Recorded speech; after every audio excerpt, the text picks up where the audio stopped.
Okay guys, so this is the Treble Maker top. I'm going to show you how to do a couple things so that it's more clear.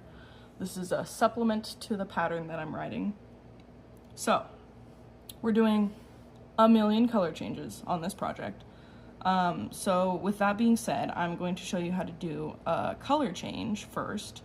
So we just did this little black square, right? And we have to move on to our little colored square. So we have to do a color change to our colored yarn. I have the last two loops on my hook from the last black treble crochet that I did. And instead of pulling the black yarn through, we're gonna actually pull the colored yarn through. And then just pull it tight, make sure the tension looks right and whatnot. So now we have the colored yarn on the hoop instead of the colored yarn on the hook instead of the black yarn on the hook. But we want to carry this black yarn. We want to keep it with us so that we don't have to do a million color changes or weave in a million ends. We are already doing a million color changes, but we don't want to weave in a million ends. So I personally am just carrying the secondary colored yarn, and I'm going to show you how to do that too. So the black yarn's right here. I've got three loops on my hook wrapped around twice.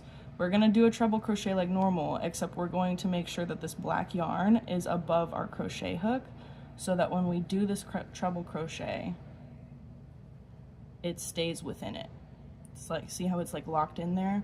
And you just keep doing that so that it stays there, so that once we reach the next black square, we will be able to use it. Oh my God, my yarn is caught. Okay, we're good. So yeah, boom, boom, boom. Black yarn, carry that black yarn, and now we're on the last colored treble crochet, which means we're going to do a color change again.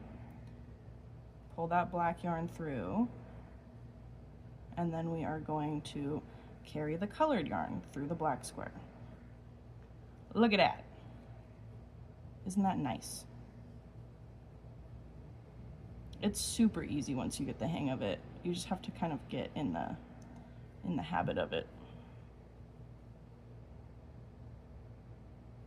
Okay, this is our last black treble crochet from this last row, and you see how it's a 2-row repeat. I am now going to do a color change to the colored yarn so that the next square is a colored square. So I'm going to show you how to do that too. So we're going to take our colored yarn, pull through, do a normal color change, and then we are going to turn our work. Boom, turned. Isn't that nice? Okay. Oh my God, hold up. Okay, now it's turned. We can see what we're doing a little bit. Okay, so colored yarn on the hook, black yarn right here. I like to do a stacked triple crochet instead of chaining 3 because I just think it looks better. So what I'm gonna do is I have the colored yarn on the hook. We're going into the stitch again. We're gonna pull up a loop. You see how that black yarn is stuck right there? Pull through. We're going through the post of that single crochet we just made, pulling through and basically making another single crochet. This is a stacked double crochet. We have to do it one more time to make a stacked single crochet. Boom. And then we just keep going like normal, making sure to carry that black yarn. Okay, didn't pull that all the way through. That's okay. So there we go. And now we've done our first block of colors on this new row. And this is the back of the piece. You can see the yarn a little bit more, like the carried yarn a little bit more, but on the front of the piece, you can't really see it at all. It looks a lot better on the front. I'll move this yarn. Yeah! All right. Thanks, everybody.